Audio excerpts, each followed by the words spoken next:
Moj život, moja priča, moja bajka. Bajka sa mojim elementima i ulogama. Mnogo ih je.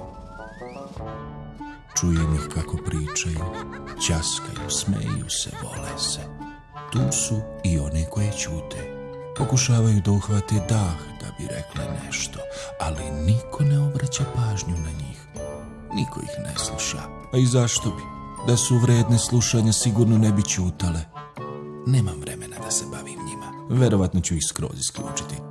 Prilično su neinteresantne i gotovo beživotne. Samo ćute. Mada sigurno misle, ali ne verujem da je nešto naročito lepo. Isključit ću ih sada. Ne treba da mi truju bajku.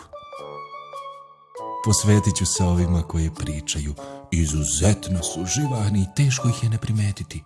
Ali, kad ih bolje pogledam, slične su ovima koje ćute.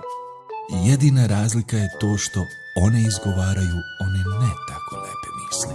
To što su glasne, ipak ne znači da su bolje. Isključit ću i njih.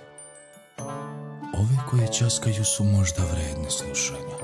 Lepše se ponašaju. Udeljuju jedne drugima komplimente. Komentarišu knjige, pesme i mesta.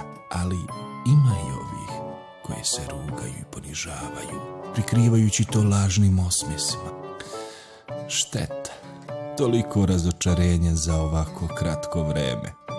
Isključit ću i njih, ali samo par njih. Pokušat ću ponovo. Ovaj put sa ulogama koje se smeju, prija mi da posle svega onoga čujem iskrenu sreću. Odgovara mi ova razdraganost i opuštenost. Uživam dok slušam glasove pune oduševljenja i radosti. Njih ostavljam. Želim da mi ulepšaju bajku. Poslednje su uloge koje se vole.